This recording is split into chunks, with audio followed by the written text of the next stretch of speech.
It's the new rallying cry for advocates of law enforcement reform in the U.S.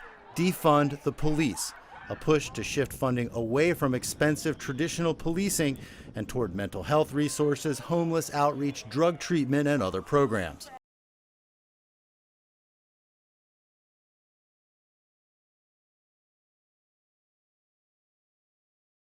Proponents say police have become a catch-all force, responding to calls for minor infractions that can escalate into violent altercations and send too many young black men to jails and prisons.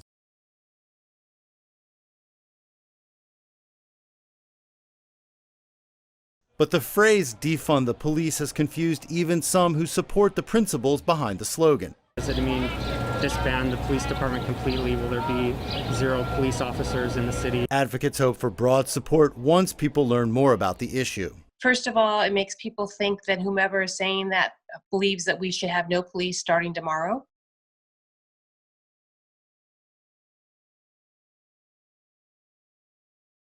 And that scares people because they don't know what that looks like. They don't understand that it's a call to begin remaking public safety in a very deliberate way, which would require putting something else in its place.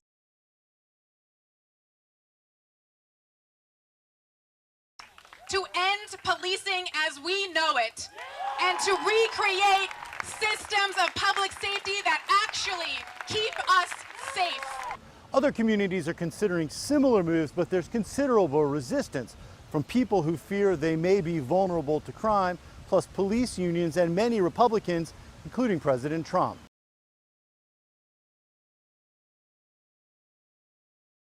We won't be defunding our police. We won't be dismantling our police.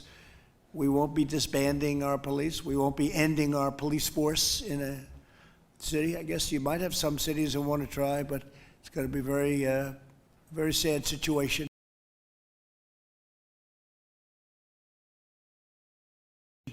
If they did, because people aren't going to be protected. But those in favor of police reform say the massive protests in the wake of George Floyd's death show the country is ready for sweeping change.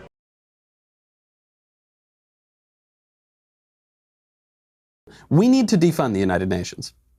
We pay 22% of the UN budget to invite the worst people on earth to sit on a human rights council. Some of the worst, most despotic regimes in history sit on a human rights council. Then they fly to New York, to the seat of the United Nations, and criticize the United States.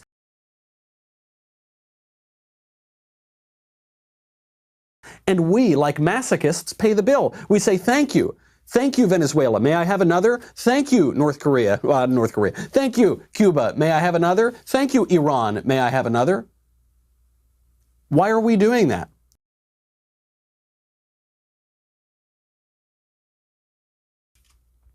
We are in a battle that has become ideological. It's not just in the U.S., it's international, but it's the same issues. What are we fighting for? Why are we paying people and tolerating people destroying our nation, our history, our culture?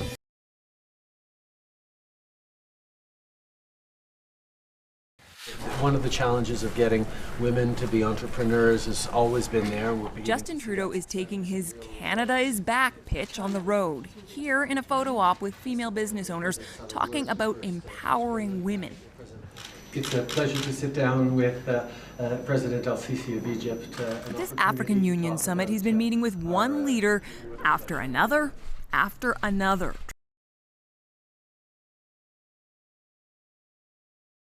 trying to convince them he's really engaged with Africa, though that seems like news to some. Welcome to Africa. I believe this is your first time. First time to Ethiopia, but not my first time to Africa.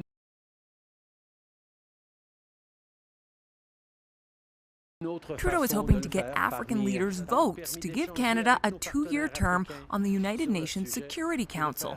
He's even brought Toronto Raptors president Masai Ujiri along to help him make the pitch. I do view myself as a Canadian citizen. I am a Canadian citizen and I'm a son of Africa.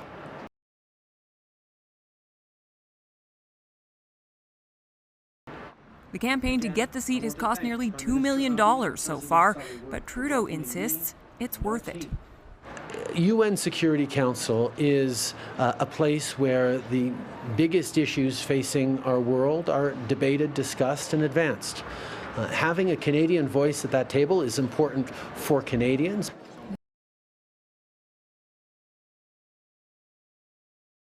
Not everyone is won over. Yesterday, Norway's Prime Minister, also visiting Ethiopia, gently suggested her country was a better choice for the UN seat.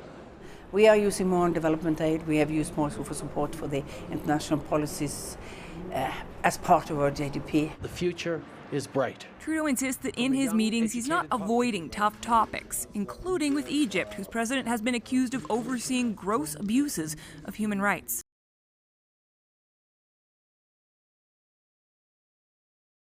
In all of my conversations here with every leader, we've talked about human rights.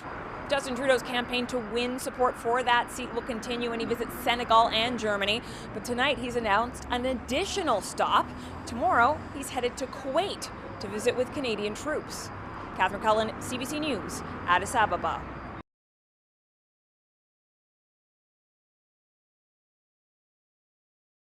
Today, on the International Day of United Nations Peacekeepers, we honor the women and men who serve and have served in peace operations around the world. This year, I want to emphasize the crucial role that women play in prevention and resolution of conflict. Canada has had a role to play enhancing women's contributions to the United Nations. 2 decades ago, we co-sponsored United Nations Security Council Resolution 1325 on women, peace, and security.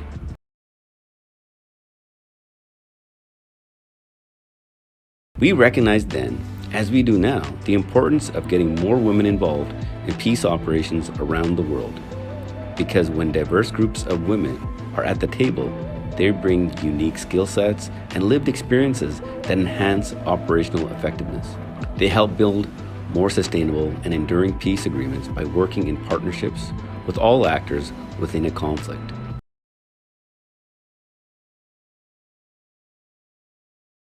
And they foster new ways of thinking to make their communities more cohesive and resilient. That is why Canada launched the ELSI initiative to help identify and overcome barriers to achieving women's full meaningful participation in peace operations. One way we are contributing is through the Canadian Training and Assistance Team in Jordan. We're delivering training to Jordan's women military members as part of Operation Impact.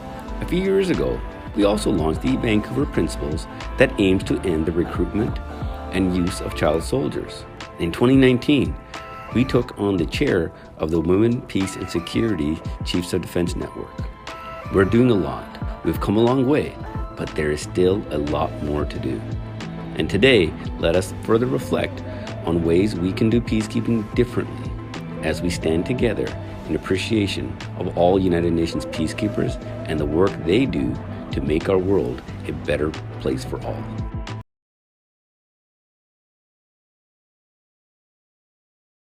This is how the UN property policies are being applied in the United States through local initiatives, and now we're going to see a global police force. Look how easily the federal government has partnered up with our local police force, completely defying every limitation established by our Constitution.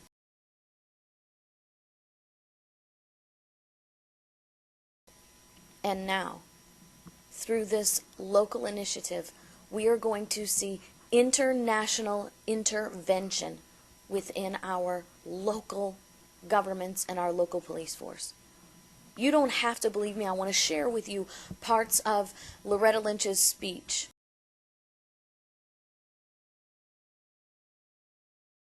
And here we have the Attorney General of the United States and mayors from our cities embracing this very thing that our framers warned us about.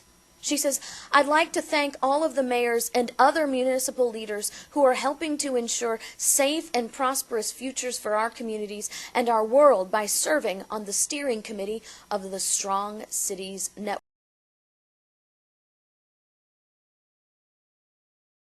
Network. This is the name for this. Now, I have searched all over the UN website. You cannot find a web page for the Strong Cities Network yet. We will keep watching and see when this comes up. But this is an initiative that was spearheaded yesterday in New York City and will come to fruition in spring of 2016 in Paris, France.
Echoes of black rights demonstrations in the US have spread across the streets of Paris, where thousands gathered to protest the death of 24-year-old Adama Traore in police custody in 2016.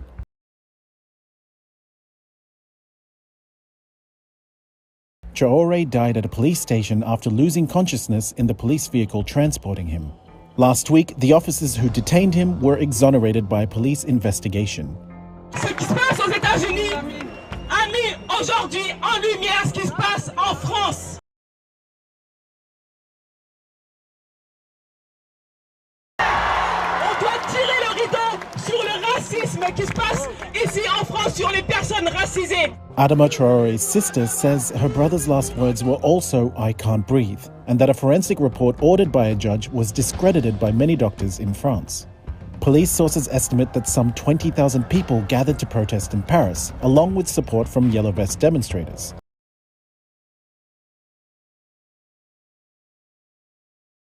Police fired tear gas and clashed with protesters as people gathered outside a courthouse to express their grievances after years of tensions over the continuous problem of racism in France. Gatherings also took place in Marseille, Lyon, and Lille. Protesters defied authorities after police denied their request for permission to demonstrate. Public gatherings are still limited to 10 people over fears of the spread of COVID-19.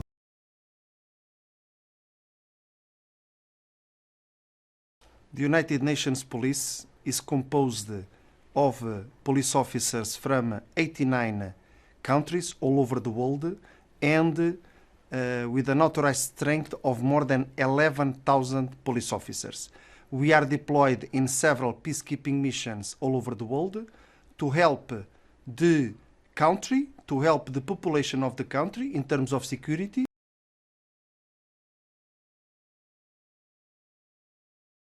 But also in some missions we have a capacity building role for the host state law enforcement institutions. Overall, we are committed to serve the people in the countries where we are. We also have the responsibility, an enhanced responsibility in terms of preventing conflicts and also after a peacekeeping mission in terms of sustaining peace. That's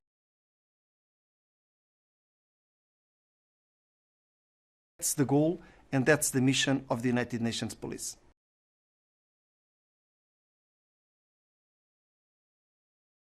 We have nowadays challenges in terms of security all over the world. So the better police officers we have, the better we will be able to support the host state and the better we will be able to serve the people.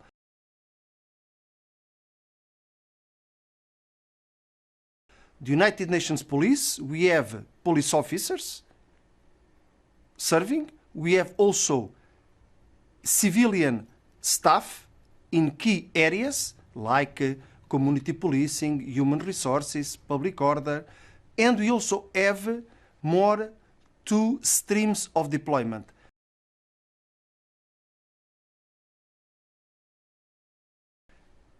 Specialized teams in key areas like sexual gender-based violence to address and to help in the host state, but also FPUs, the so-called foreign police units, normally with 140 police officers that are mainly responsible for public order, maintain, restore, and also some protection.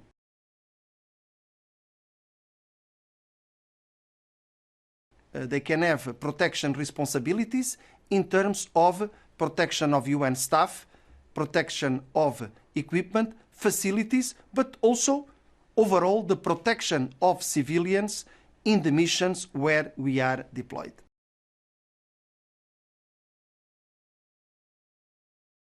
On the 26th of June 1945, representatives from 51 countries gathered in San Francisco to sign the United Nations Charter. The intention was to prevent a repeat of the 2 world wars that had killed an estimated 100 million people.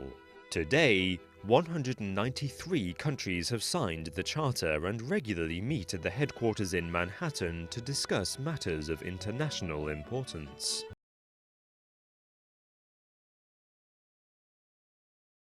One of the main aims of the United Nations is to broker peace in war zones and prevent genocide. To facilitate this, a multinational armed force was created in 1948 to act as peacekeepers in areas of conflict, such as the Middle East and Rwanda. As of March 2016, this army has 104,773 uniformed troops around the world,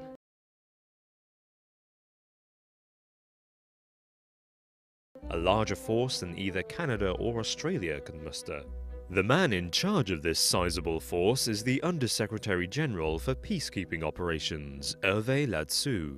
A French career diplomat, Ladsous was appointed by UN Secretary General Ban Ki-moon. This means that a well-equipped armed force larger than many nations' militaries is under the direct control of an unelected official.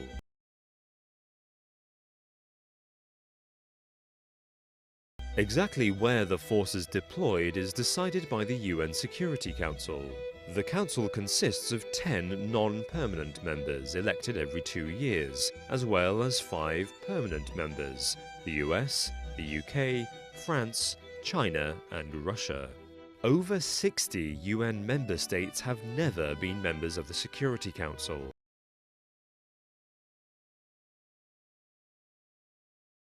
This means 5 nations hold arbitrary influence over where peacekeepers are deployed, who the next Secretary General will be, and the legality of international military actions. The main problem with a multinational neutral peacekeeping force that intervenes in foreign affairs is that often it is not wanted by either side of a conflict.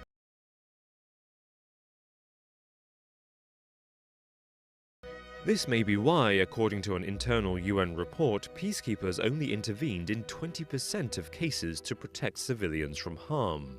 In addition to this perceived failure in their principal mission, UN troops have been accused of misconduct against the people they are there to protect.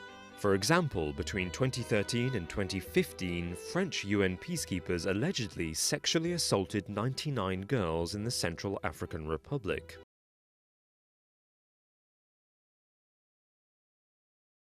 Three of those girls were allegedly forced to have sex with animals by a UN commander.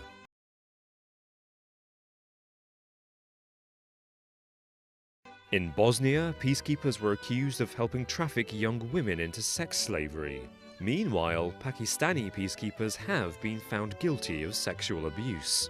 With this sort of track record, the UN is finding itself unwanted in war zones, not just because of their lack of ability to end the chaos, but also due to their potential to escalate it.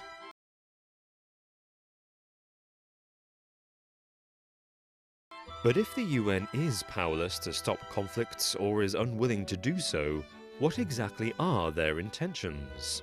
The budget for core UN operations in 2014 to 2015 was set at $5.5 billion. However, this excludes peacekeeping, which costs an additional $7 billion.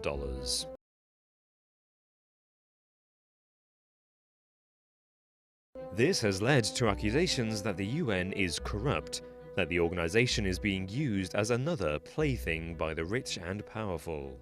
And there is certainly evidence to suggest corruption has happened in UN history. In 1995, the UN established an oil for food program with Iraq, ostensibly to provide humanitarian aid to the beleaguered nation in exchange for Iraqi oil.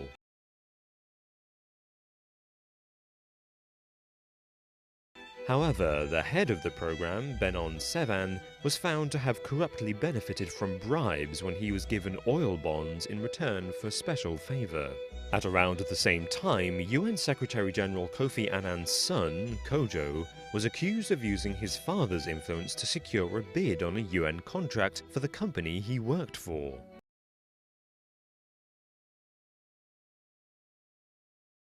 With its vast budget and independent military strength, people like author Michael T. Snyder contend that the United Nations is merely a front for the establishment of a new world order. In September 2015, the UN passed a draft agenda for global sustainability. It laid out a framework for humanity for the next 15 years.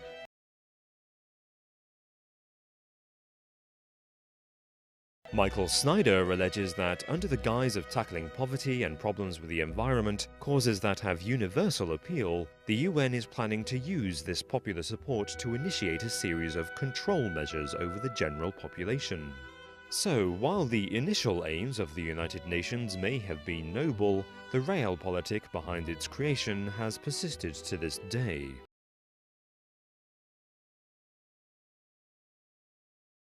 It could be argued that the Big Five who sit on the Security Council pursue their own agendas, to the detriment of those they claim to represent. And certainly in the last 2 decades, the UN have proved suspiciously toothless when dealing with international conflicts. Meanwhile, reluctant peacekeepers imposed on a reluctant population can cause more problems than they solve. Therefore, it may well be that the UN isn't so much dangerous in intent, but dangerous in potential.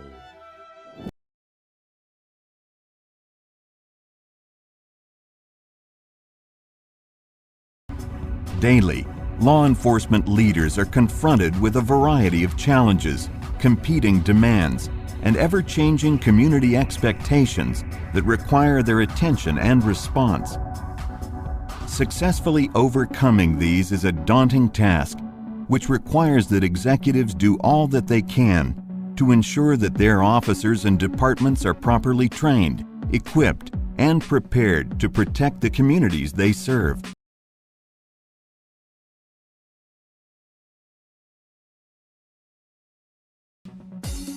That is why the International Association of Chiefs of Police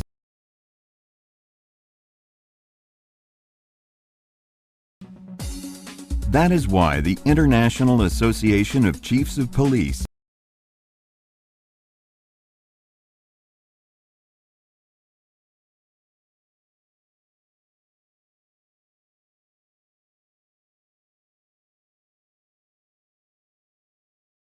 just come to our city to attack people. We are going to put our bodies is constantly working to serve the leaders of today. On Capitol Hill, in the field, in the profession, with industry, around the globe, in the media, and on issues of officer safety, the IACP works each day to provide its members with the tools and resources necessary to fulfill their mission of protecting the public and to protect their officers.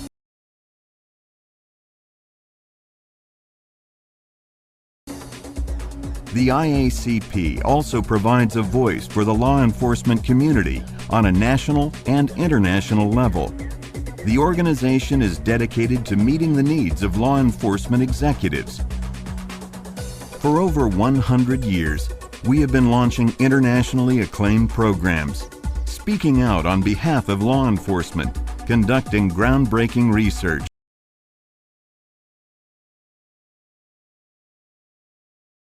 and providing exemplary programs and services to our membership across the globe. This mission continues today. From new technologies to emerging threats and trends, the IACP provides comprehensive and responsive service to its members throughout the world.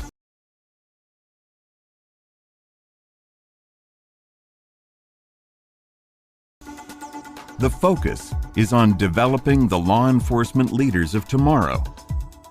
The IACP Center of Police Leadership, its Police Chief Mentoring Program, and numerous other training and educational opportunities are designed to prepare tomorrow's leaders for the challenges they will face. Membership in the IACP is a valuable investment in your professional development.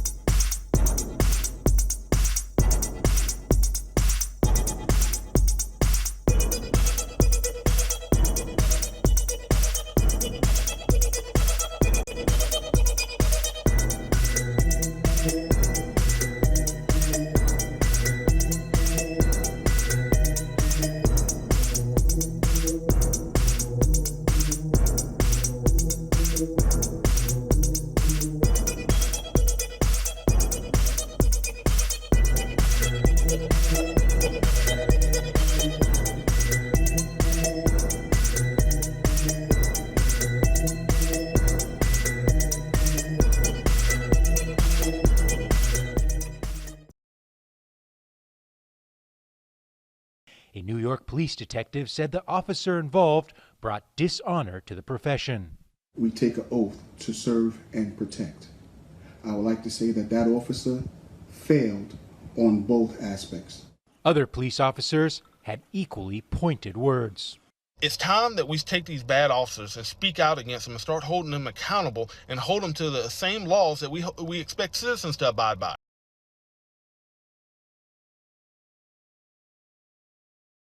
And I hope justice prevails. And I hope those people are found to be guilty of murder, because that's what that was.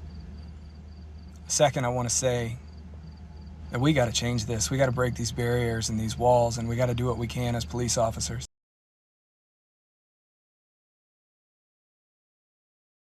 The bigger picture is how the killing of Floyd is going to complicate police work throughout America. Already, many black communities are distrustful of law enforcement. This is only going to make it worse.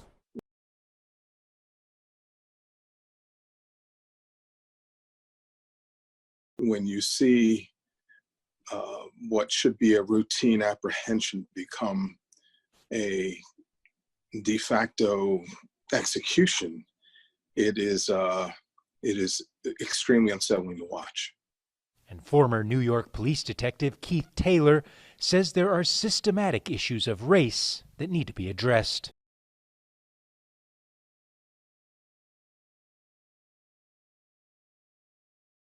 Makes it more difficult for officers that are simply trying to do their job every day.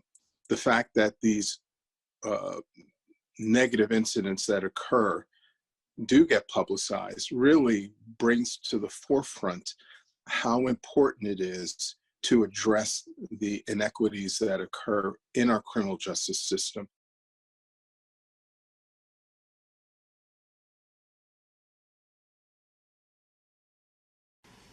I can't breathe.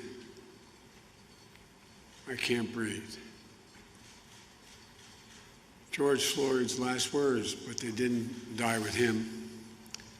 They're still being heard, echoing all across this nation. They speak to a nation where, too often, just the color of your skin puts your life at risk.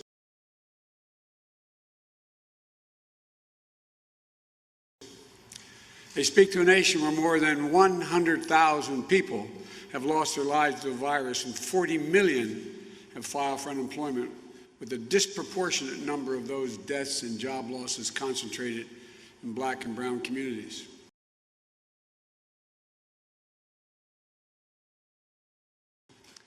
And they speak to a nation where every day millions of people, millions, not at the moment of losing their life, but in the course of living their life, are saying to themselves, I can't breathe. It's a wake-up call to our nation, in my view. It's for all of us, and I mean all of us. It's not the first time we've heard those words.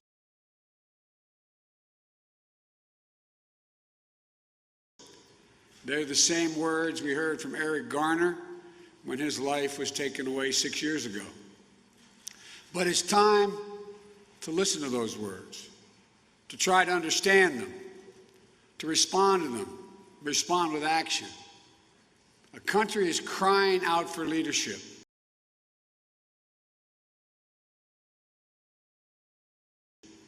Leadership that can unite us, leadership that brings us together, leadership that can recognize pain and deep grief of communities that have had a knee on their neck for a long time.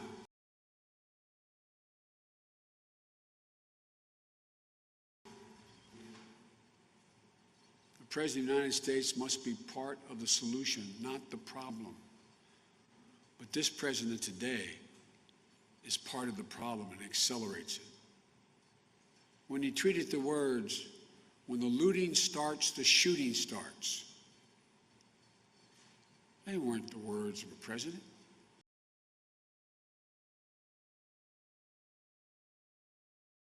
They were words of a racist Miami police chief in the 60s.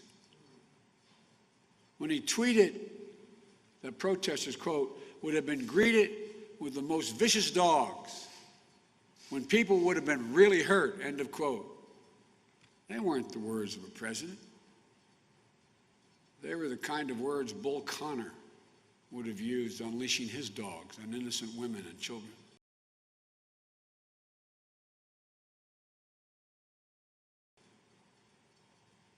Donald Trump has turned this country into a battlefield riven by old resentments and fresh fears.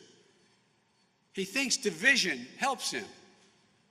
His narcissism has become more important than the nation's well-being that he leads. What's needed now is not more stoking of fear and division. We need to bring law enforcement and communities closer together, not to drive them apart. Under the executive order I'm signing today, we will prioritize federal grants from the Department of Justice to police departments that seek independent credentialing,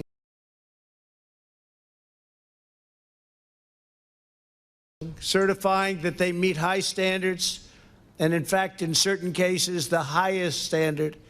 That's where they do the best, on the use of force and de-escalation training. For example, many believe that proper training might have prevented the tragic deaths of Antoine Rose and Botham Jean.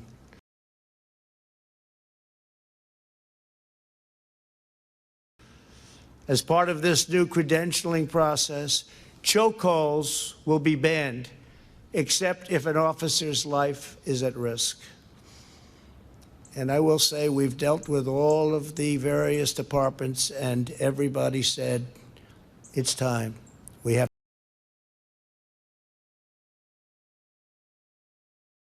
to do it. Additionally, we're looking at new advanced and powerful, less lethal weapons to help prevent deadly interactions. New devices are being developed all the time, and we're looking at the best of them. And cost is no object.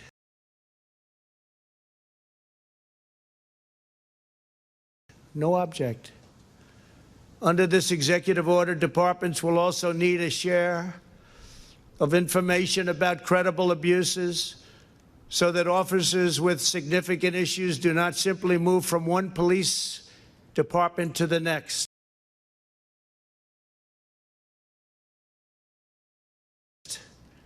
That's a problem. And the heads of our police departments said, whatever you can do about that, please let us know. We're letting you know. We're doing a lot about it. In addition, my order will direct federal funding to support officers in dealing with homeless individuals and those who have mental illness and substance abuse problems.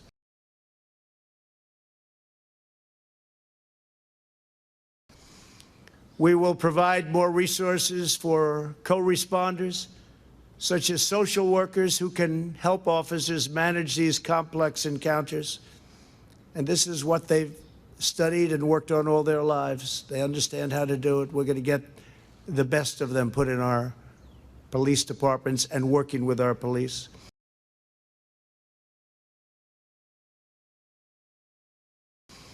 We will have reform without undermining our many great and extremely talented law enforcement officers. President Obama and Vice President Biden never even tried to fix this during their 8-year period. The reason they didn't try is because they had no idea how to do it.